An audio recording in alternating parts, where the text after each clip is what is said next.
Gold trusted gold buyers మీరు తాకట్టు పెట్టిన బంగారాన్ని విడిపించి ఈ రోజు ఉన్న మార్కెట్ ధరకు కొనబడును. జ్యోతిష్యుడు అస్థిపంజరంలా మారాడు. ఏంటి ఇదేదో మంత్రశక్తి తంత్రశక్తి అని ఆశ్చర్యపోతున్నారా? కాదు.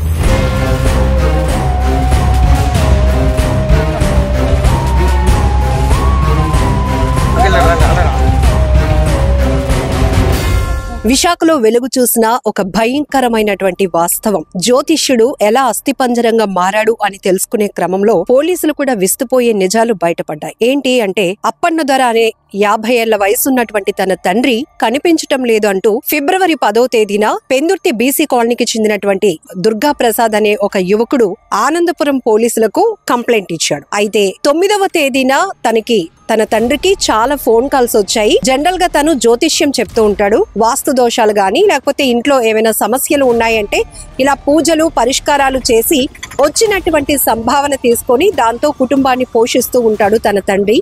అయితే 9వ తేదీన ఇంటి నుంచి వెళ్ళినటువంటి వ్యక్తి ఇప్పటి వరకు అంటే నైట్ కూడా రాలేదు అని వాళ్ళు వెయిట్ చేసి 10వ తేదీన ఆనందపురం పోలీసులకు కంప్లైంట్ ఇచ్చాడు. ఆనందపురం పోలీసులకు కంప్లైంట్ ఎందుకు ఇచ్చారంటే ఉప్పాడలో తన తండ్రి మిస్ అయినట్టు సీసీటీవీ రికార్డులో కూడా కనిపించింది అనే అనుమానాన్ని కూడా తను వ్యక్తం చేశాడు. కట్ చేస్తే భీమిలి పోలీస్ స్టేషన్ పరిధిలో ఒక ప్రైవేట్ లేఅవుట్ లో ఒక వ్యక్తి యొక్క అస్థి పంజరాన్ని గుర్తించారు స్థానికులు. ఇమీడియట్ గా భీమిలి పోలీసులకు కంప్లైంట్ ఇచ్చారు. ఈ రెండు ఏదైతే 10వ తేదీన మిస్ అయినటువంటి ఒక మిస్సింగ్ కేసు, ఇక్కడ అస్థి పంజరం ఏదైతే వెలుగు చూసిందో ఈ రెండింటిని కంపారిజన్ చేసినప్పుడు ఈ కొడుకు ఎవరైతే దుర్గా ప్రసాద్ అస్థి పంజరం దగ్గర కొన్ని వస్తువులు గుర్తించి ఇది తన తండ్రి శవంగానే తను గుర్తించి పోలీసులకు చెప్పడం జరిగింది. ఇంత అధ్వానమైన పరిస్థితిలో ఒక వ్యక్తి అస్థి పంజరంగా మిగలటానికి కారణం ఏంటి, ఎవరు ఈ హత్య చేసి ఉంటారు అనే కోణంలో భీమిలి పోలీసులు తమదైన స్టైల్లో విచారణ కొనసాగించగా విస్తుపోయే నిజాలు వాస్తవాలు బయటపడ్డాయి. ఊళ్ళ చిన్నారావు మౌనిక వీళ్ళిద్దరూ భార్యాభర్తలు. వీళ్ళిద్దరూ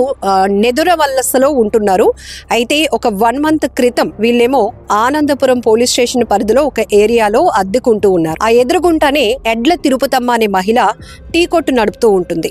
జనరల్ గా ఒక్కొక్క ఏరియాలో బాగా నోటెడ్, మనం ఎవరైనా అడ్రస్ అడగడానికి కూడా అక్కడ టీ షాప్ గానీ కిరాణా షాప్ రన్ చేసే వాళ్ళని ఈజీగా అడుగుతుంటాం. ఎందుకంటే వాళ్ళు వచ్చిపోయే వాళ్ళ రాకలు ఎక్కువగా గమనిస్తూ ఉంటారు కాబట్టి ఈజీగా అడ్రస్లు కూడా చెప్పడానికి వాళ్ళకొక అవకాశం ఉంటుంది. అలాగే ఈ టీ షాప్ రన్ చేస్తున్నటువంటి తిరుపతమ్మ ప్రతి ఆదివారం మంగళవారం ఒక జ్యోతిష్యుడు ఆ ఏరియాకి ఎక్కువగా వస్తూ వెళ్తూ ఉంటూ ఉంటారు. అయితే ఈ మౌనిక చిన్నారావు కూడా ఆమెను సంప్రదించారు. మాకు కూడా చాలా కష్టాలున్నాయి, చాలా ఇబ్బందులు పడుతున్నాం, ఆ జ్యోతిష్యుడు గురువు గారి ద్వారా మాకేమైనా పరిష్కారం లభిస్తుందేమో అని ఒక పరిచయం ఏర్పాటు చేసుకున్నారు. తన ఇంట్లో కూడా పూజలు జరిగితే మాకేదైనా అంత మంచి జరుగుతుందనేటువంటి ఒక ఆలోచనతో ఈ మౌనిక ఆ గురువు గారిని ఇంటికి రప్పించుకుంది. అయితే జ్యోతిష్యం ఏదైతే ఈ వాస్తు దోషాలు కానీ ఎలాంటి ఇంట్లో ఆర్థిక పరమైన సమస్యలు లేకపోతే దాంపత్య పరంగా ఉన్నటువంటి సమస్యలు పిల్లలు లేని వాళ్ళకి మేము పరిష్కారం చూపిస్తాం, దానికి అనుగుణంగా దోష నివారణ పూజలు చేస్తూ ఉంటామని చాలా మంది జ్యోతిష్యులు చాలా మంది అవుతున్న పరిస్థితులు కూడా మనం చాలా చూస్తున్నాం. ఈ క్రమంలోనే మీ ఇంట్లో పూజ చేస్తే మీకున్నటువంటి పరిస్థితులన్నీ మారుతాయి, మీ సమస్యలు తీరుతాయి అని నమ్మించినటువంటి ఈ జ్యోతిష్యుడు అప్పన్న దొర మౌనికను బెదిరించడమే కాదు ఆమెపై బలాత్కారం చేశాడు అని మౌనిక చెప్పుకొచ్చింది. అయితే తన భర్తకి ఈ విషయం అంతా చెప్పింది. జ్యోతిష్యుడు ఇలా పూజ చేస్తాడని ఇంటికి పిలిపిస్తే తనని బలాత్కారం చేశాడని చాలా ఇబ్బంది పెట్టాడు. అంతేకాదు ఒకవేళ ఈ విషయం నువ్వు ఎవరికైనా చెప్తే కూడా నీ కుటుంబం నువ్వు నాశనం అయిపోతారు అని నన్ను బెదిరించాడు అంటూ ఈ మౌనిక తన భర్త చిన్నారావుకి తన బాధని చెప్పుకొచ్చింది. ఇద్దరు కూడా పథకం ప్రకారం ప్లాన్ చేసుకొని ఇతన్ని ఎలాగైనా హతమార్చాలని ఒక ఆలోచనకు వచ్చి ఈ చిన్నారావు ఏం చేశాడంటే ఉప్పాడలో తన తల్లి ఉంటుందని తనకి హెల్త్ బాగోట్లేదు, దయచేసి జ్యోతిష్యులు మీరు గురువు గారు కాబట్టి ఏదైనా పరిష్కార మార్గంగా ఒక పూజ చేయండి, 7,000 రూపాయలు మీకు అందుకుగాను సంభావన కూడా ఇస్తానని నమ్మించి ఒప్పించి ఈ జ్యోతిష్యుడిని ఏం చేశారంటే భీమిలి ఆనందపురం వైపు వెళ్తూ ఉన్నటువంటి హైవే క్రాస్ రోడ్ లో ఉప్పాడ అనే ప్లేస్ కి తీసుకువెళ్తూ ఉన్నట్టు సీసీటీవీలో రికార్డ్ కూడా అయింది. అయితే ఈ పథకం ప్రకారం ఏదైతే మౌనిక అలాగే చిన్నారావు వాళ్ళ వెంట తీసుకెళ్లినటువంటి ఒక బటన్ నైఫ్ తో అతన్ని హత్య చేశారు. ఈ క్రమంలో వాళ్ళిద్దరి మధ్య పెనుగులాట జరిగింది. జ్యోతిష్యుడికి అలాగే మౌనిక భర్త చిన్నారావుకి మధ్య. ఈ చిన్నారావు చేతికి కూడా ఎడమ చేతికి కూడా గాయమైంది. తను ఒక 2 రోజుల పాటు KGH హాస్పిటల్లో ట్రీట్మెంట్ కూడా తీసుకున్నాడు.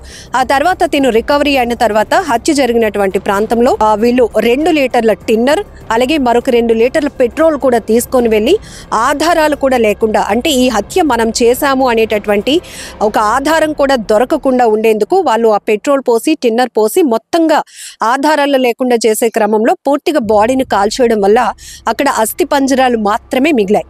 అయితే తమదైన స్టైల్లో భీమిలి పోలీసులు మొత్తం కేసుని టేకప్ చేసిన తర్వాత ఈ మౌనిక చిన్నారావులు ఇతన్ని హత్య చేశారని గమనించి ఇద్దరిని ఇమీడియట్ గా కస్టడీలోనికి తీసుకున్నారు.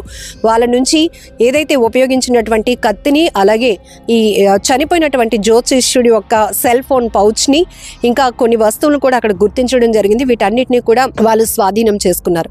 కట్ చేస్తే మొత్తంగా ఈ వ్యవహారంలో ఒక జ్యోతిష్యుడు వాస్తు దోషాలు లేకపోతే ఏవైనా సమస్యలకి పరిష్కారం, జనరల్ గా జ్యోతిష్యుల్ని ఎవరు అప్రోచ్ అవుతూ ఉంటారు, ఇలా కొంచెం శాస్త్రాలని కానీ జ్యోతిష్యాల్ని నమ్మి మనకి దీనివల్ల ఏదైనా పరిష్కారం దొరుకుతుంది, కొంత మన బాధ నుంచి ఉపశమనం పొందగలుగుతాము అని ఎక్కువగా నమ్ముతూ ఉంటారు. ఇంట్లో లేడీస్ అయితే గనక ఎక్కువగా ఇలాంటి పంతులు గారులు అలాంటి వాళ్ళని అప్రోచ్ అవ్వటం, ఏదైనా ఒక పూజ జరిగితే మా భర్తకు బాగుంటుంది, తన ఉద్యోగం బాగుంటుంది, లేకపోతే మా ఇంట్లో కొంత అశాంతి ఉంది, ఇవన్నిట్లు కూడా సెట్ అవుతాయి, లేకపోతే మా పిల్లలు బాగా చదువుతారు, ఇలాంటి ఆలోచనలతో ఏదో ఒక రిలాక్సేషన్ కోసం ఒక రిలీఫ్ దొరుకుతుందనే ఆలోచనతో ఎక్కువగా లేడీస్ అప్రోచ్ అవుతూ ఉండటం మనం చూస్తూనే ఉంటాం.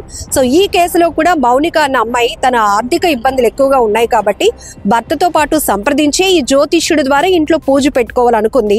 కానీ పూజ కోసం వెళ్ళినటువంటి ఈ జ్యోతిష్యుడు అప్పన్న దొర ఇక్కడ ఈ అమ్మాయి పైన బలాత్కారం చేయటం, అలాగే బెదిరించటం, నాశనం చేసేస్తాను అని చెప్పేసి బెదిరించి చేసినటువంటి వ్యవహారం వల్ల ఆఖరికి అస్థిపంజరంగా మారాల్సినటువంటి పరిస్థితి వచ్చింది. మొత్తానికి భీమిలి పోలీసులు అయితే ఈ భార్యాభర్తలు ఇద్దరిని కూడా అదుపులోనికి తీసుకున్నారు. సో ఇలాంటి కేసులు మనం చాలా చూస్తూనే ఉన్నాం. ఎక్కువ శాతం ఎవరైతే బలహీనంగా ఒక వీక్నెస్ మైండ్తో ఉంటూ ఉంటారో, మాకేదో తక్కువ టైంలోనే అద్భుతాలు జరిగిపోవాలి, డబ్బులు వచ్చేయాలి, లేకపోతే ఉన్నట్టుండి పరిస్థితులన్నీ మారిపోవాలి, దీనికోసం మనం పూజకు ఒక 10,000 ఖర్చు పెడతామని ఇప్పటికే ఆర్థిక ఇబ్బందుల్లో ఉంటారు. అయినా కూడా అలాంటి జ్యోతిష్యులు కానీ, ఫేక్ పాస్టర్స్ కానీ, ఫేక్ బాబాలకి ఇంకా వేలు ఖర్చు పెట్టి వాళ్ళ వలలో చిక్కుకొని వాళ్ళ మాయలో పడినటువంటి పరిస్థితులు కూడా మనం చాలానే చూస్తున్నాం. ఇంకా ఈ నిధులు ఉన్నటువంటి బిందులు దొరుకుతున్నాయని, సో మీ ఇంట్లో ఈ ప్లేస్ లో తవ్వితే లంకి బిందులు దొరుకుతాయి, మీరు ఉన్నట్టుండి కోటేశ్వర్లు అయిపోతారు, దీనికి ఇంత ఖర్చు అవుతుంది, ఇలాగా మనల్ని ఏదైతే మిస్లీడ్ చేస్తున్నటువంటి చాలా మంది వ్యక్తుల్ని చూస్తున్నాం. వాళ్ళ చేతిలో మోసపోయే వాళ్ళని కూడా చూస్తున్నాం.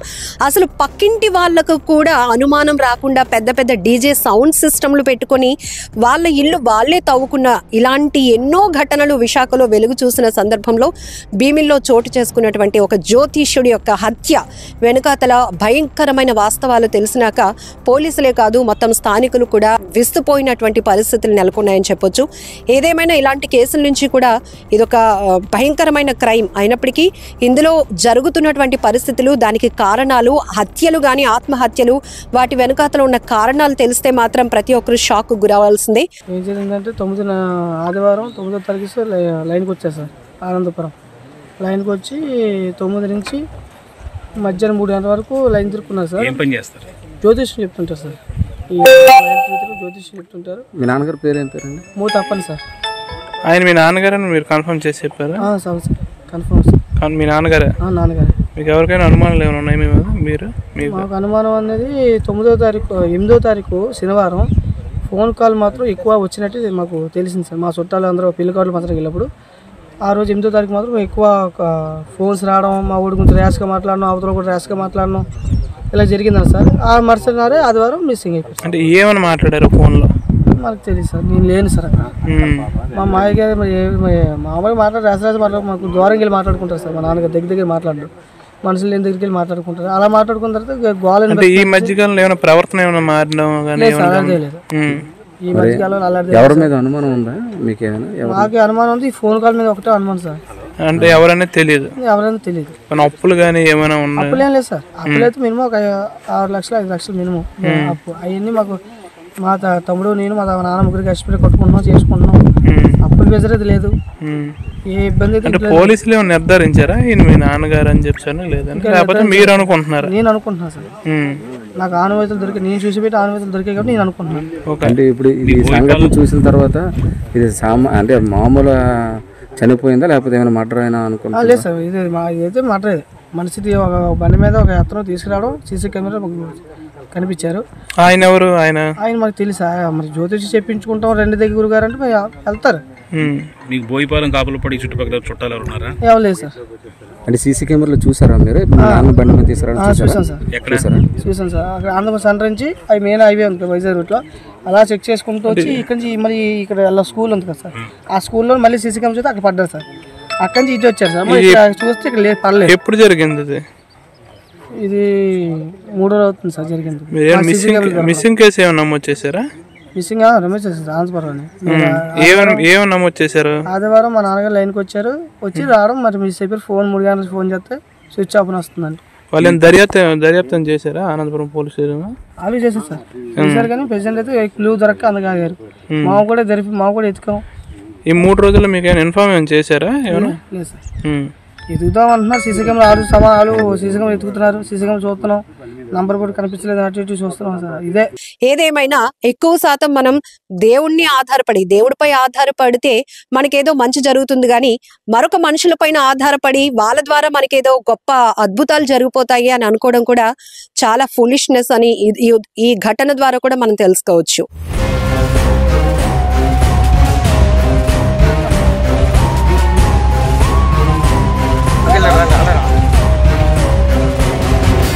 కెమెరా పర్సన్ శేఖర్ తో లక్ష్మి, ఐ డ్రీమ్, వైజాగ్.